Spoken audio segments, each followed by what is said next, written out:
నమస్తే, నేను మీ Venkatesh. Welcome to our channel. తెలంగాణలో ఏం నడుస్తుందంటే ఓవెన్ బట్టలు ఓడి ఇప్పుకుని నడుస్తుంది. ఇక్కడ కేటీఆర్ వర్సెస్ అక్కడ రేవంత్ రెడ్డి అనుకుంటే, ఇక్కడ మధ్యలో మన ఉద్యమకారులు ఆయనకి రావులు రువిన దొంగ కౌశిక్ రెడ్డి అంటే ఊరువిన ఒక మన ఊరువిన ఆంబోతు లెక్క ఎదనకొచ్చిన ఆంబోతు ఉంటుంది చూసినారా, సేమ్ అట్లనే ఎదనకొచ్చిన ఆంబోతు ఊరుమిన ఎట్లా తిరుగుతూ ఉంటుంది, సేమ్ అదే మాదిరిగా ఉన్నాడు. సేమ్ అంటే బాడీ పెరిగింది తప్ప బ్రెయిన్ పెరగలేదు. అలాంటి కౌశిక్ రెడ్డి రేవంత్ రెడ్డిని మొన్న ఏం మాట్లాడిండు, రేవంత్ రెడ్డి నువ్వు ఆ రూమ్లోకేనో ఈ రూమ్లోకేనో అర్ధరాత్రి 12 గంటలకు 3 గంటలకు 2 గంటలకు ఒక హీరోయిన్ దగ్గరికి పోయొచ్చినావు. ఆ హీరోయిన్ పేరు కూడా నేను చెప్పదలుచుకోలే, కానీ నువ్వు అక్కడ ఏం చేసినావు అన్నది ఇక నీకే తెలవాలి అని అంటున్న మాట మనం చూస్తా ఉన్నాం. అంటే రాజకీయం ఎంత చిల్లరగా అయిపోయిందంటే, ఇలాంటి చిల్లరగాలను ఎన్నుకొని రాజకీయాన్ని భ్రష్టు పట్టించడం మన తప్పు. ముందుగా హుజురాబాద్ ప్రజలు నిజంగా వాళ్ళ చెంపలు వాళ్ళు వేసుకుంటున్న నేపథ్యం మనం చూస్తూ ఉన్నాం ఈ రోజులలో. అంటే ఒక తెలంగాణ ఉద్యమకారుల మీదకి రాళ్ళు రువిన దొంగను తీసుకొచ్చి ఎమ్మెల్సీని చేసి ఇప్పుడు ఎమ్మెల్యేని చేసినావు. చచ్చిపోతా మా భార్య పిల్లలతో బ్లాక్మెయిల్ చేస్తే చచ్చిపోతా అంటే ఓట్లు వేసిర్రు. ఆ ఓటు అనే ఆయుధాన్ని పట్టుకొని, అంటే ఇప్పుడు ఆ పదమైన ఆయుధాన్ని పట్టుకొని నానా సుక్కలు చూపెడతా ఉన్నారు హుజురాబాద్ ప్రజలకు. కూడా క్రెషర్ ఆయనను ఎవరినో బ్లాక్మెయిల్ చేస్తే ఆయన తీసుకుపోయి లోపల పెట్టిరు. ఆయన మళ్ళీ బెయిల్ మీద బయటకు వచ్చిండు. ఈ వచ్చి ఏదైనా వచ్చిన ఆంబోతు లెక్క ఎడబడతాడే. అసలు ఈ రాజకీయం ఏం జరుగుతుంది, కాంగ్రెస్ ప్రభుత్వం ఏం చేస్తుంది, ఎవడే మాట్లాడుతున్నాడు, ఏం కథ అసలు ఏది, వీళ్ళు ఇంతగానో అరాచకం చేస్తూ ఉంటే మీరు గడ్డికి ఇట్లా వీక్తున్నారా కాంగ్రెస్ ప్రభుత్వం? ఈరోజు కూడా కేటీఆర్ గురించి గజ్జలకాంతం మాట్లాడుతూ ఉన్నాడు. కేటీఆర్ గురించి కూడా గజ్జలకాంతం బట్టలు ఇప్పినట్టే మాట్లాడింది క్లియర్గా. నువ్వు ఎక్కడెక్కడ ఏం రూమ్లలో ఏం చేసినావు, కౌశిక్ రెడ్డి గురించి కూడా నువ్వు ఆధారాలు తీసుకురా అని మాట్లాడిండు. దానికి సంబంధించిన వీడియో కూడా చూసే ప్రయత్నం చేద్దాం. ఏదేమైనప్పటికీ ఇంత బర్రేగించి మాట్లాడుతూ ఉంటే బీఆర్ఎస్ నాయకులు, ఈ కాంగ్రెస్ నాయకులు ఏం చేస్తూ ఉన్నారు, మరి ముఖ్యమంత్రి రేవంత్ రెడ్డి గారు ఏం చేస్తూ ఉన్నారు, అది నిజంగా కొన్ని ఆరోపణలు వచ్చినాయి రేవంత్ రెడ్డి మీద. అర్ధరాత్రి 2 గంటలకు ఎప్పుడో ఒక హీరోయిన్ కలవడానికి ఏంటని. మరి నిజంగా కేటీఆర్ సీక్రెట్గా ఇట్లా ఆ హీరోయిన్ ఏమన్నా చెప్పిందా, లేకపోతే అసలు ఏం చేసింది, ఎవరు నమ్మే పరిస్థితులు లేదు. నిజంగానే ఏమైనా సీక్రెట్ చెప్పడానికి రేవంత్ రెడ్డిని పిలిచిందా, అది నిజంగా ఒకవేళ సంఘటన జరిగిందా అనే విధంగా ఒక తాటేస్తున్న నేపథ్యం. దాన్ని వీళ్ళ వైపు తిప్పుకునే ఆలోచనలు చేస్తూ ఉన్నారు. అంటే కేటీఆర్ చేసిన అరాచకాలకి ఇట్లా ఏమైనా బయటకు వచ్చినాయా, అసలు ఏం జరగబోతుంది తెలంగాణలో, ఏంది హీరోయిన్ల కథ ఏంది, ఫోన్ ట్యాప్ చేసుడు ఏంది, తెలంగాణలో మహిళలకు అనేది రక్షణ ఉందా, నిజంగా సీక్రెట్గా మాట్లాడుకుంటే ఈ దొంగల అసలు ఎవడు ఏం ఇక్కంచెలు వింటాడో ఆ ప్రైవేట్ హ్యాకర్లను పెట్టి ఫోన్ ట్యాప్ చేస్తాడని కౌశిక్ రెడ్డి అంటా ఉన్నారు. రేవంత్ రెడ్డి అంటే ఫోన్ ట్యాప్ చేస్తున్నట. అసలు ఇంత ఆంబోతు ఎదనకొచ్చిన ఆంబోతు లెక్క మాట్లాడుతూ ఉంటే ఈ కాంగ్రెస్ నాయకులు ఏం చేస్తూ ఉన్నారు, గజ్జలకాంతం కూడా నిజంగా చాలా తీవ్రమైన మాటలు మాట్లాడింది. ఒకసారి వినే ప్రయత్నం చేద్దాం. ఎందుకంటే వీళ్ళు ఎవరేం మాట్లాడుతారు ఏం కథ అన్నది చాలా ఘోరం. ఎంత దారుణం అంటే కేటీఆర్ కూడా నోటికి వచ్చినట్టు మాట్లాడుతూ ఉన్నాడు. 9.5 సంవత్సరాలు మీరే కదా పరిపాలించింది, ఈ సంవత్సరంన్నర అవుతుంది, కాంగ్రెస్లో కూడా చేతనైతే లేదు వీళ్ళని పట్టుకున్నాడు. వాస్తవం చెప్పాలంటే కాంగ్రెస్లకు చేతనైతే లేదు వీళ్ళని పట్టుకున్నాడు. అవినీతి చేసిరు అన్నారు, ఏది కాళేశ్వరం ప్రాజెక్టులో ఇంత బొర్రెలు పడ్డాయి అన్నారు, ఇంత చేతులు పెట్టి చూపెట్టారు. మరి ఏది కూడా పట్టుకోలేక 9.5 సంవత్సరాల కాలంలో అవినీతి చేసింది ఒక్క అవినీతి అన్న పట్టుకున్నారా, ఒక్క కేసు అయినా ఫైల్ అయిందా, నిజంగా ఒక్కరైనా లోపల వేసిరా? ఎంక్వైరీలు వస్తున్నారు. అసలు కల్వకుంట్ల చంద్రశేఖరరావు అయితే కనీసం ఫామ్ హౌస్లోకి కూడా బయటకు వెళ్తలేడు. మరి ఎందుకు రప్పిస్తలేరు, ఏం నడుస్తుందని చెప్పాలి వీళ్ళు. కట్టుబడి ఉండకపోతే మాత్రం నేను హైదరాబాద్ హుజరాబాద్ అదే అక్కడ ఉన్నటువంటి దళితులతోని అడగన్న కులాలతో తడిమి కొట్టిస్తాను ఆ కొడుక. అది గుర్తు పెట్టుకోమని చెప్తున్నా. ఇక రెండో విషయం, మమ్మల్ని అడుగుతున్నావా, ఇలా దృష్టిలో పెట్టుకుని కేటీఆర్ నీతో ప్రెస్ మీట్ పెట్టించాడు నిన్న.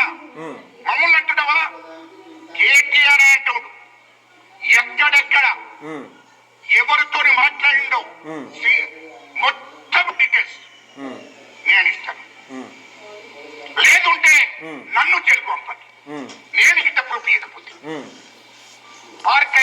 ఈయననే నిజంగా చెప్తున్నా, ఈయన ఇంత కాన్ఫిడెంట్గా చెప్తున్నాడు అంటే కంపల్సరీ ఆధారాలు ఉన్నాయి. కేటీఆర్ అసలు రేవంత్ రెడ్డి ఈయనతో మాట్లాడిస్తున్నా నా అభిప్రాయం. ఎందుకంటే ఆ హీరోయిన్ కలిసినాడు, ఆ హీరోయిన్ ఇచ్చిన ఏది ఆధారాలు ఏవైతే ఉంటాయో ఈయన దగ్గర ఉన్నట్టున్నాయి. కేటీఆర్గా నోరు మీద కూడా ఎదిరిపోయినా మళ్ళీ ఇదే అంబోతో ఒరిచినట్టు ఒరినట్టు ఈ కౌశిక్ రెడ్డి ఒరుతాడు తప్పితే కేటీఆర్ దమ్ముంటే కేటీఆర్ నిజంగా నీకు దమ్ముంటే, నీ జీల దమ్ముంటే నువ్వు దీనిపైన స్పందించి ఒకసారి. దీనికి పులి స్టాప్ పడుతుంది. ఒక్కసారి నువ్వు స్పందిస్తే పులి స్టాప్ పడుతుంది. నువ్వు అన్నావు కదా ఒకసారి గతంలో కాస్త చేస్తే వాని ఫోన్ ట్యాప్ చేసిన హీరోయిన్లే మాకేం అవసరం ఉన్నావు కదా, ఈసారి ఒకసారి స్పందించు ఆధారాలు బయట పెట్టమని. నా 824 828 1 year లో ఏ రూమ్ లో ఎప్పుడున్నాడు, ఎక్కడ ఎట్లున్నాడు, ఏ హీరోయిన్ తో ఎట్లున్నాడు మొత్తం ప్రూఫ్ గిట్ట తీసుకురాకపోతే నన్ను జైలుకు పంపండి. తప్పుడు కేసులు పెట్టి నన్ను జైలుకు పంపండి. నేను రెడీ.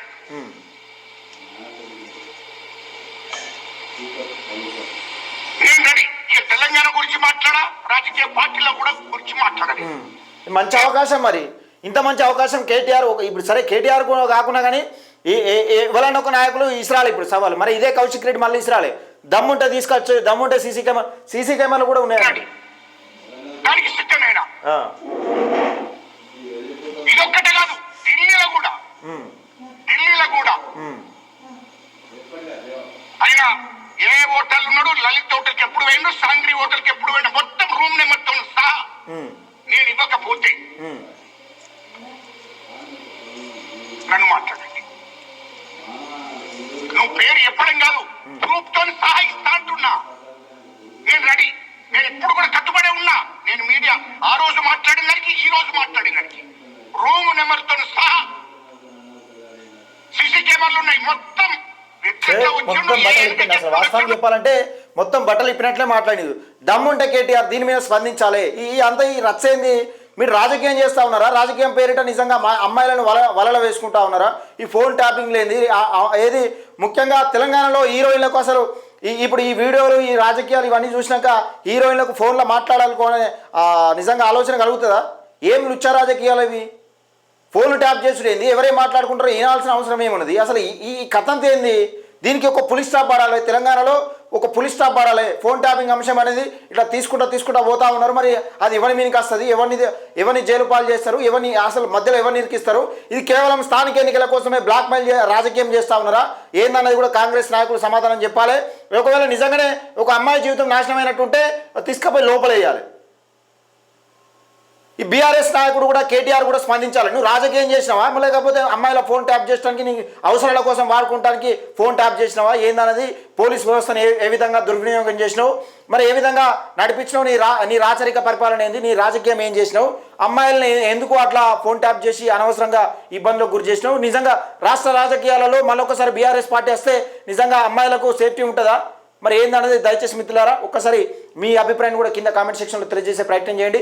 సవాల్ విసురుతున్నాడు కదా గజ్జలకాంతం, ఒకసారి బోర్డుని పెట్టమని చెప్పండి. మరి దమ్ముంటే పెట్టమని ఒకసారి పెట్టుండి. కేటీఆర్కు సంబంధించిన విషయాలు ఏమైనా ఉంటే దమ్ముంటే బయట పెట్టమని చెప్పండి ఒకసారి, తెలుస్తుంది కదా. ఈ అంత తతంగం ఏంది అసలు? ఈ కేటీఆర్, ఈ కాంగ్రెస్ బీఆర్ఎస్ కలిసి ఏమైనా డ్రామాలు ఆడుతున్నాయా? ఇది తలవాల్సిన అవసరం ఉన్నది. దయచేసి మిత్రులారా ఇది బీసీ ఉద్యమాన్ని పక్కదారి పట్టించే ఉద్యమం, ఏమైనా రాజకీయం పాలిటిక్స్ నడిపిస్తూ ఉన్నారా? 42% రిజర్వేషన్ పక్కదారి పట్టించేందుకు నిజంగా వీళ్ళు కాంగ్రెస్ వాళ్ళు ఇస్తామని చెప్తా ఉన్నారు. ఈ మధ్యలో వీళ్ళు వచ్చి నీ ఫోన్ ట్యాప్ అయింది లేకపోతే నా ఫోన్ ట్యాప్ చేస్తూ ఉన్నారు. రేవంత్ రెడ్డి ఆ హీరోయిన్ దగ్గరికి, నువ్వు కేటీఆర్ హీరోయిన్ దగ్గరికి పేయిండు అని ఈ 42% డిక్లరేషన్ అనేది ఇది గంగలపాలు చేస్తారా? నిజంగా అది దానికి సంబంధించిన డెడ్ లైన్ కూడా అయిపోయింది. ఒకసారి చూసే ప్రయత్నం చేద్దాం మిత్రులారా. మరి నిజంగా కాంగ్రెస్ బీఆర్ఎస్ పార్టీల పైన మీ అభిప్రాయం ఏందన్నది దయచేసి మీ కామెంట్ సెక్షన్లో కామెంట్ చేసే ప్రయత్నం చేయండి. మన ఛానల్ని సబ్స్క్రైబ్ చేసుకోండి.